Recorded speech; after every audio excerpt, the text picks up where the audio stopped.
Este é o Giro Distrital. Aqui você fica por dentro dos principais acontecimentos da esfera política de Brasília. Nesta edição, CPI dos atos antidemocráticos. Condenados por planejar atentado à bomba no aeroporto de Brasília, prestam depoimento e negam terrorismo. Semana do Orgulho LGBTQIA+. Câmara Legislativa promove seminário para discutir caminhos e práticas para combater a homofobia no ambiente escolar. Em meio ao debate sobre a instituição do piso salarial para enfermagem, projeto de lei aprovado pela CLDF cria a política distrital de primeiro emprego para profissionais da área. E claro, também vamos destacar o que foi notícia na Câmara Legislativa na última semana de junho.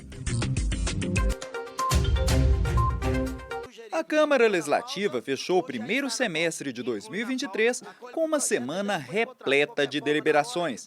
Dezenas de projetos de lei foram apreciados pelos deputados distritais na última sessão ordinária de junho, ocorrida no dia 27. A extensa pauta de votações teve início com a aprovação de uma nova leva de proposições voltadas à população feminina. Uma das matérias aprovadas é de autoria do deputado Rogério Morro da Cruz e assegura prioridade a mães solteiras, mulheres vítimas de violência doméstica e mulheres de baixa renda na tomada de recursos destinados ao microcrédito pelo governo do Distrito Federal. Os distritais também aprovaram um projeto do deputado Fábio Félix que prevê que os editais de licitação para contratação de empresas e de serviços terceirizados pela administração pública do DF reservem vagas para mulheres em situação de violência doméstica e familiar. Ainda em defesa das mulheres, o plenário aprovou em primeiro turno projeto de lei da deputada Paula Belmonte que estabelece diretrizes para prevenir e combater a violência obstétrica no Distrito Federal. O objetivo do texto é garantir um parto digno e uma gestação respeitosa a todas as mulheres. O combate à violência contra as mulheres também entrou na pauta de votações. Os distritais aprovaram um projeto de lei do deputado Wellington Luiz que propõe a realização de uma campanha publicitária para a divulgação da ferramenta Maria da Penha Online, pela qual mulheres podem registrar uma ocorrência policial de violência doméstica e solicitar medidas protetivas de urgência junto à Polícia Civil. Outra proposta aprovada cria o Na Hora Mulher. De autoria da deputada doutora Jane, a medida pretende reunir em um único local representações de órgãos públicos para a prestação de serviços em atenção à mulher. Também houve a aprovação de 2 projetos de lei voltados ao combate à violência contra servidoras públicas. A primeira proposição é de autoria da deputada Deise Amarilho e assegura a remoção a pedido à servidora em situação de violência institucional, seja ela física, psicológica, sexual ou moral.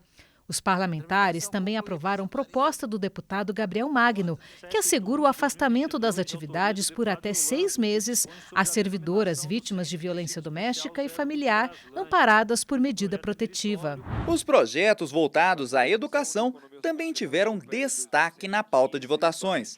As proposições aprovadas no dia 27 tratam de temas diversos, que englobam desde mecanismos para garantir transparência aos dados sobre a qualidade do ensino das escolas públicas, ações de inclusão social para alunos com autismo, a instituição de uma política distrital de valorização das disciplinas de português e de matemática, a reserva de vagas em universidades e faculdades públicas do DF para estudantes de baixa renda e a instituição do Prêmio Paulo Freire de Educação, voltado a estudantes e profissionais da área. A ausência do projeto de lei tratando do reajuste salarial dos professores da rede pública na pauta de votações também repercutiu no plenário. Líder do governo, o deputado Robério Negreiros anunciou o compromisso de que o GDF encaminhará o projeto no mês que vem para votação na Câmara Legislativa. A segurança pública foi contemplada com a aprovação de 3 projetos de lei. O primeiro proíbe o uso, a posse, a fabricação e a comercialização de produtos utilizados como linhas cortantes no Distrito Federal, popularmente chamados de cerol. Outra proposta institui o Programa de Descentralização de Ações Militares do Distrito Federal, destinado a prover recursos à PM e ao Corpo de Bombeiros Militar. Os distritais também aprovaram proposta que obriga as delegacias de polícia do DF a reservar espaço em suas dependências para utilização por advogados. A pauta de votações também englobou projetos de lei que asseguram diversos direitos aos cidadãos. Foram aprovados o direito à inclusão do nome do cônjuge como titular adicional nas faturas mensais de consumo dos serviços de água e energia elétrica, a isenção de taxa para emissão de segunda via de identidade civil para pessoas travestis e transexuais, a permissão da utilização de endereço de equipamento público como comprovante de residência para fins de concessão de benefício social e o direito ao sigilo de informações sobre o nascimento de crianças entregues para adoção. A saúde também marcou presença nas deliberações. Foram aprovadas 7 propostas ligadas ao tema, com destaque para o projeto que institui diretrizes para a implementação da política distrital de primeiro emprego para enfermeiros, técnicos e auxiliares de enfermagem, uma proposta da deputada Deise Amarilho. Os distritais também aprovaram 2 projetos de lei do deputado Joaquim Roriz Neto, que tratam da segurança alimentar. O primeiro deles aumenta o prazo de utilização do cartão Prato Cheio de 8 para 12 meses. E o segundo autoriza o pagamento das refeições nos restaurantes comunitários via Pix. Outra proposição aprovada no dia 27 institui o Programa de Financiamento da Infraestrutura Pública do DF. De autoria do deputado Tiago Manzoni, o texto permite a captação de recursos privados para o financiamento de obras e para a manutenção de equipamentos públicos, com a contrapartida do uso dos espaços para eventos e ações publicitárias. A pauta de votações ainda abrangeu matérias voltadas ao direito animal, ao empreendedorismo, ao direito trabalhista e ao funcionalismo, entre outros temas. As deliberações terminaram com a apreciação do projeto de lei de diretrizes orçamentárias para 2024. O texto fixa as metas e prioridades para o exercício financeiro do DF no ano que vem, servindo de base para a elaboração do orçamento. A LDO foi aprovada com estimativas de uma receita total de 59,2 bilhões de reais para o ano que vem. Desse montante, cerca de 36 bilhões de reais virão de receitas próprias, obtidas pela arrecadação de impostos pelo GDF. Outros 23 bilhões serão repassados pela União por meio do Fundo Constitucional do DF. No dia seguinte às votações, o presidente da Câmara Legislativa, deputado Wellington Luiz, fez um balanço dos trabalhos legislativos no primeiro semestre. Eu faço um balanço extremamente positivo. Se a gente fizer uma avaliação mais rigorosa, talvez nós tenhamos tido o semestre mais conturbado da história do Distrito Federal. Nós tivemos um atentado à democracia e de lá para cá, desde o dia 8 de janeiro desse ano, nós tivemos que nos reinventar. Então, tivemos que fazer algumas sessões extraordinárias ainda no mês de janeiro, implantamos aí a CPI, que tem trabalhado muito, e, ao mesmo tempo, tendo o compromisso de responder às necessidades da população. Aqui, volto a dizer a questão dos feminicídios, nós temos 18 feminicídios no primeiro semestre. Então, de fato, é um semestre atípico. Por outro lado, a Câmara tem tentado corresponder. Nós conseguimos aprovar mais de 130 projetos, 25 do Executivo, e respondendo muito desse projeto às necessidades, inclusive das mulheres. Então é importante entender que mesmo diante de todas essas dificuldades, a Câmara conseguiu reagir e dar uma resposta com muita segurança, com muita responsabilidade aos moradores do Distrito Federal. O presidente do Tribunal Regional Eleitoral do DF, o desembargador Roberval Casemiro Bellinati, recebeu da Câmara Legislativa a medalha da Ordem do Mérito Legislativo no grau Gran Cruz no último dia 29. O autor da homenagem é o presidente da CLDF, deputado Wellington Luiz. O parlamentar destacou que acomenda um reconhecimento da população do Distrito Federal à atuação do desembargador em defesa da democracia e da justiça eleitoral. O trabalho que foi feito realçou a importância da democracia. Então, para a gente, é motivo de muita alegria. E eu quero agradecer a Deus por nos permitir usufruir dos seus ensinamentos, da sua competência e da sua dedicação ao povo de Brasília.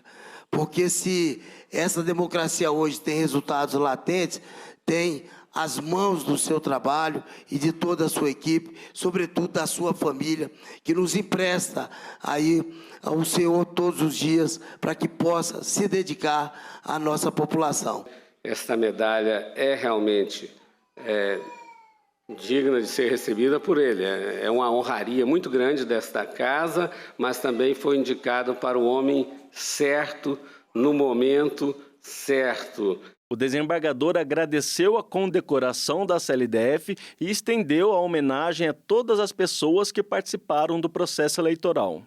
E é com muita honra, deputado, e gratidão que recebo a medalha da Ordem do Mérito Legislativo da Câmara Legislativa do Distrito Federal na categoria Gran Cruz, em reconhecimento ao trabalho que ajudei a realizar na organização das últimas eleições gerais no Distrito Federal e nas eleições no exterior, em 101 países para presidente da República. Peço licença, deputado, para compartilhar essa homenagem com todas as pessoas que convivem comigo, com as pessoas que trabalham comigo ou que trabalharam na organização das eleições no Brasil e no exterior. O homenageado já exerceu o cargo de juiz do Tribunal de Justiça do DF e Territórios e de juiz eleitoral em zonas eleitorais do DF. Em 2018, recebeu o título de cidadão honorário de Brasília. A solenidade contou com a presença de deputados federais e distritais, desembargadores, magistrados, procuradores, religiosos e familiares. Obrigado. Muito obrigado. Imagina alguém viajar mais de 1.700 quilômetros da cidade de Comodoro, no Mato Grosso, a Brasília a turismo. Essa pessoa chega na capital do país, se envolve em assuntos políticos, radicaliza suas ideias e participa de uma tentativa de explodir um caminhão com mais de 60 mil litros de combustível no Aeroporto Internacional de Brasília na véspera do Natal. Esse roteiro pode ser instigante para um filme, mas na vida real é no mínimo triste e até revoltante. Foi essa versão que o vigilante Alan Diego dos Santos, de 32 anos, deu para a CPI dos atos antidemocráticos da Câmara Legislativa em oitiva realizada no último dia 29 de junho. Mas essa narrativa não convenceu os deputados. Essa oitiva com o senhor é para defender a vida da população, para isso não acontecer mais. Para pessoas como você não terem a coragem de colocar a bomba e expor a vida dos nossos cidadãs do Distrito Federal. É a exposição das nossas vidas. Esse é o nosso papel aqui hoje. O que o senhor veio fazer no Distrito Federal, as palavras são até parecidas. Mas o que o senhor veio fazer aqui não é turismo, não, é terrorismo. É isso que o senhor veio fazer no Distrito Federal. Desrespeito pleno à democracia brasileira. Vocês planejaram o que ia acontecer. Vocês tinham noção do que ia acontecer. E se o senhor está sentado aí e sozinho, me desculpe, isso é um protagonismo que o senhor fez. Não me convence a embarcar no ônibus que você não sabia para onde ia. Não me convence a dizer que veio conhecer Brasília. Não me convence que você passou 30 dias no acampamento livre, leve e solto. Não me convence a dizer que você levou uma bomba sem saber e que o senhor salvou. Não salvou. O que aconteceu foi, mais uma vez, um minuto de incompetência, porque as bombas tinham total condição de causar um desastre. Então, senhor Alan, você é um terrorista para mim também. Alan dos Santos cumpre pena de 5 anos e 4 meses no complexo penitenciário da Papuda. Segundo ele, um dos motivos que o levaram a se envolver com grupos políticos foram discursos de descrédito sobre as urnas eletrônicas nas redes sociais. Eu estou perguntando para o senhor sabe o que é o código-fonte? Eu não sei o que é o código-fonte. Você não sabe o que é? Eu não sei, eu sei que é um código que serve para poder indicar se houve fraude ou não. Quer dizer, o senhor veio protestar por uma coisa que o senhor nem sabia o que era. O depoente disse que colocou a bomba no caminhão por ter sido coagido e deixou a entender que sofre ameaças. Nós estamos perguntando aqui para que fique claro quem foi que ameaçou o senhor. Eu não posso falar para o senhor. Foi mais de uma pessoa? Com certeza. Eles são de Brasília? Não. São de onde? Mas tinha pessoas daqui, mas não são. Eles são de onde? Não sei te informar. A ameaça era em que sentido? Dizendo que ia fazer o quê? Sequestrar a sua família? Não sei te informar. Não, e eu sequestrar a tua família? Não. Iam te Ameaça matar? a minha vida. Iam te matar? Sim. Alan dos Santos disse que quem orientou a colocar o explosivo foi Jorge Washington de Oliveira, de 55 anos, que trabalhava no ramo de postos de gasolina no Pará. Washington cumpre pena de 9 anos e 4 meses também na Papuda. Foi preso em dezembro no apartamento alugado no Sudoeste. Ele prestou depoimento à CPI também no dia 29 de junho, no período da tarde. O senhor teve quantos encontros com o senhor Alan? Que veio aqui, inclusive, mais cedo e disse que o senhor era um mentor.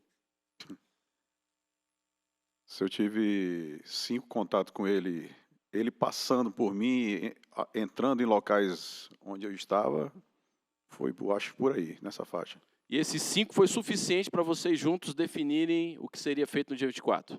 Permanecerei calado, senhor. O direito de ficar calado foi exercido durante quase toda a oitiva. Por isso, ao fim da reunião, o deputado Gabriel Magno leu o depoimento que Jorge Washington concedeu à Polícia Civil do DF, reconhecendo a prática de crime. Em entrevista informal, o Jorge afirmou que estava preparado para a guerra, aguardando uma convocação do Exército, pois era um defensor da liberdade, estando em suas palavras preparado para matar ou para morrer. Jorge confessou sua participação no atentado dessa manhã, afirmando que no dia 23/12, à noite, foi até o QG e deixou a emoção com a pessoa do Alan Diego dos Santos Rodrigues. Diz que acreditava que o explosivo seria colocado tão somente em um poste de energia. Essa causa que o senhor lutou, eles todos abandonaram o senhor. Ninguém lembra mais. O senhor, quando está na penitenciária, sozinho naquela solitária, o senhor está sozinho mesmo. Porque eles, a causa que o senhor lutou, todos viraram as costas. E digo mais, com todo o respeito que o senhor merece, que o senhor é um ser humano, um conterrâneo meu, 9 anos foi pouco para o senhor. O relator da CPI, deputado Hermeto, informou que vai incluir o depoimento de Washington à Polícia Civil no relatório final da Comissão Parlamentar de Inquérito. Já o deputado Pastor Daniel de Castro manifestou preocupação de que a responsabilidade pelos atos do dia 8 de janeiro recaia somente sobre manifestantes e políticos da direita. Ele abriu a possibilidade, inclusive, de produção de um relatório paralelo. Nós queremos descobrir quem patrocinou, quem financiou, quem fez o crime na individualização da conduta e nós seremos favoráveis a penar essas pessoas. Agora, não aceitaremos uma criminalização generalizada em cima de todas as pessoas e principalmente de nós que somos considerados de direita. Nós não aceitaremos.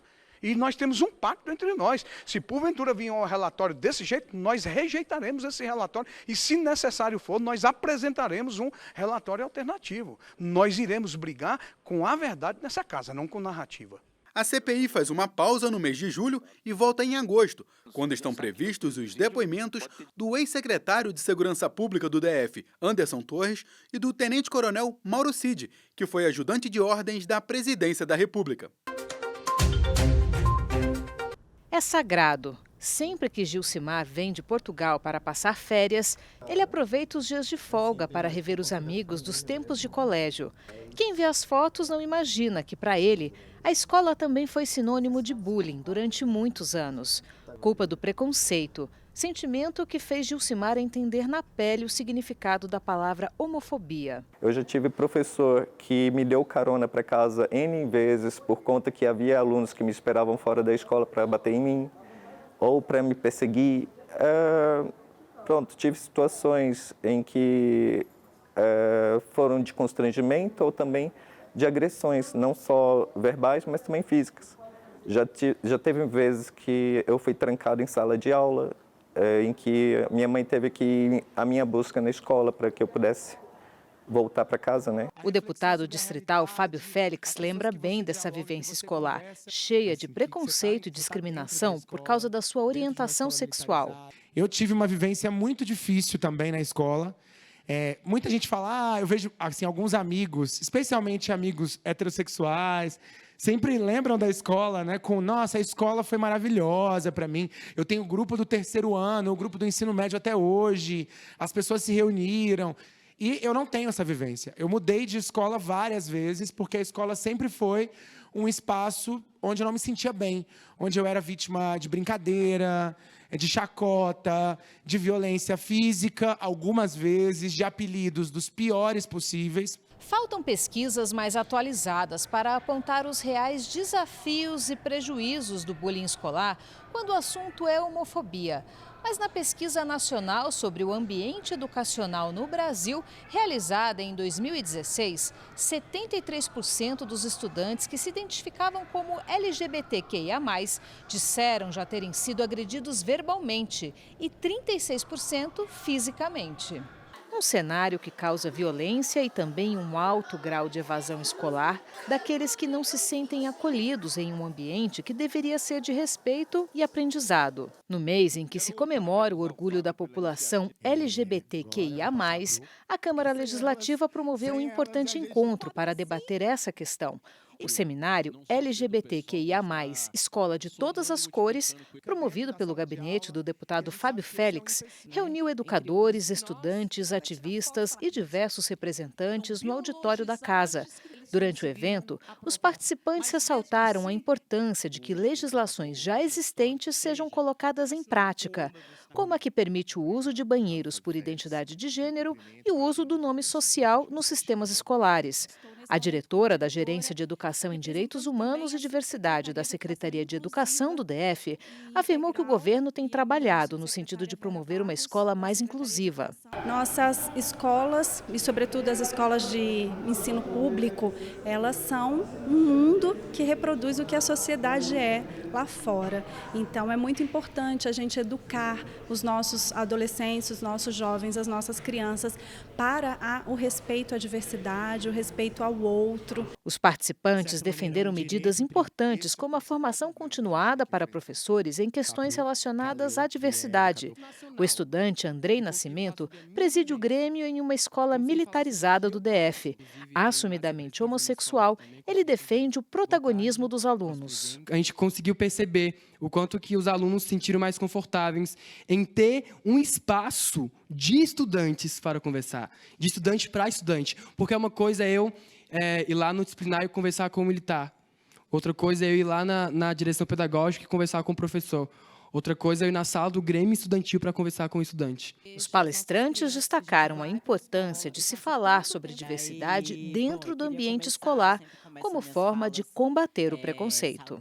O que eu planejo trazer aqui é uma perspectiva sobre como o ambiente escolar ele pode crescer, né? Ele pode ser potencializado com a visão de uma educação inclusiva, emancipatória, né? Uma educação que traga as vozes de todas as pessoas, né? Não só aquelas pessoas que já vêm de uma educação mais tradicional, né, para dizer convencional, mas também as vozes dos estudantes, das estudantes. A gente sabe que a gente tem uma estrutura racista, sexista, LGBTQIA+, fóbica, que vai deseducar os nossos estudantes, especialmente no sentido da violência, né?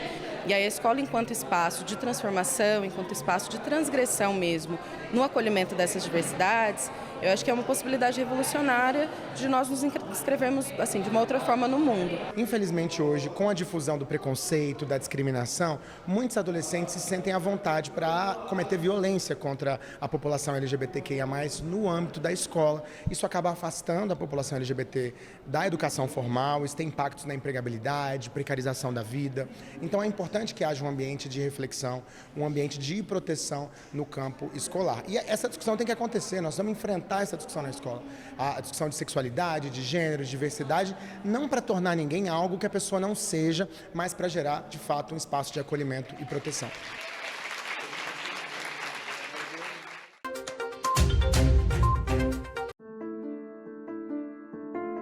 O primeiro emprego pode ser um desafio para os profissionais de saúde e para quem ainda sonha em atuar na área, como João Victor, que está no 4º semestre do curso de enfermagem. Existe um certo preconceito com quem acabou de se formar, porque a enfermagem é uma área de muita responsabilidade, é uma vida, é um cuidado de muita responsabilidade.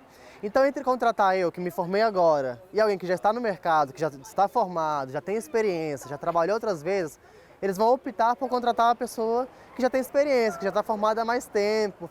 Então isso dificulta um pouco o nosso acesso ao mercado de trabalho. Enfermeiros, técnicos e auxiliares de saúde estão na linha de frente em momentos delicados de vida e morte e precisam ter prática e experiência para passar segurança aos pacientes em um leito de hospital.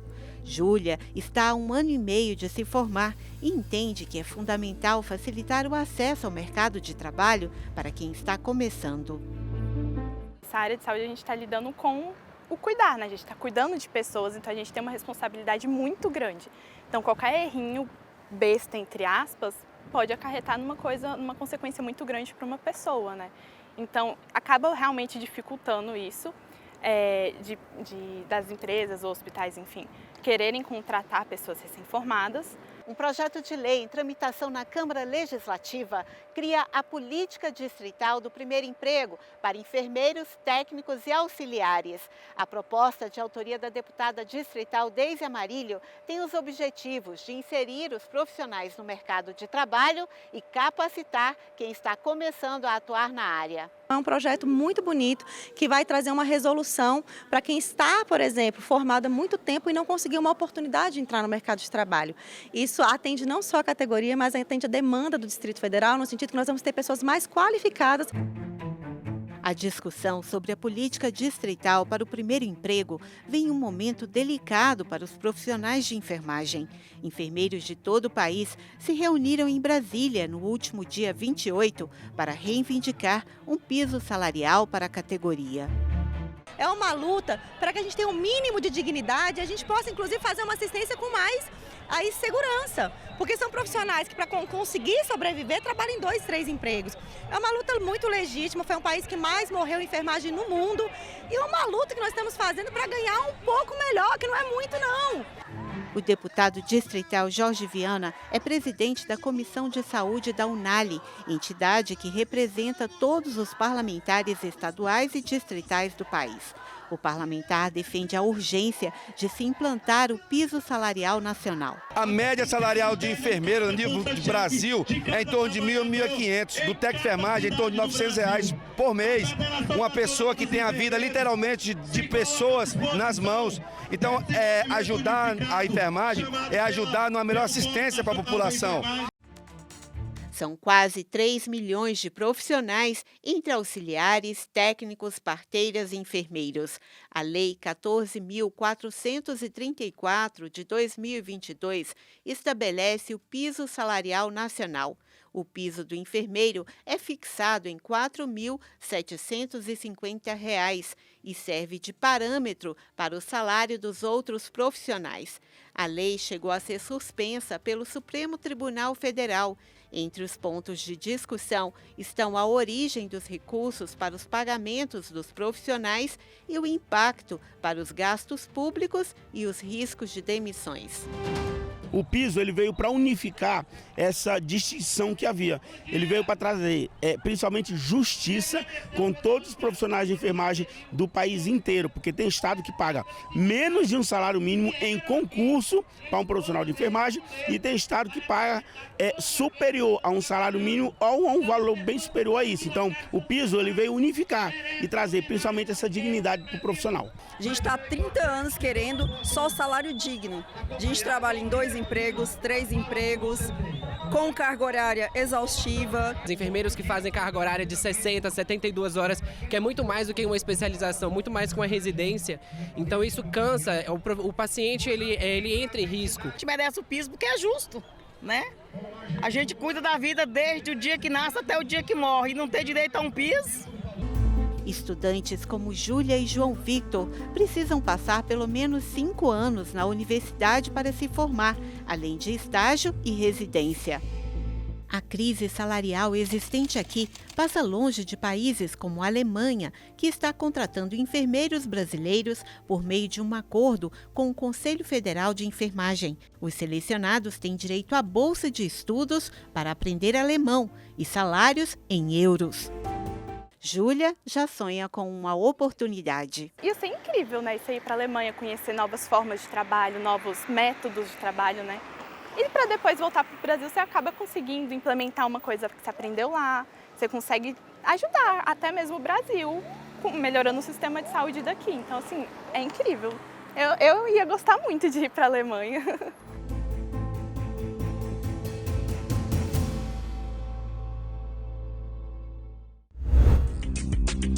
E não se esqueça, para outras informações sobre os trabalhos da Câmara Legislativa, acesse o portal de notícias da Casa.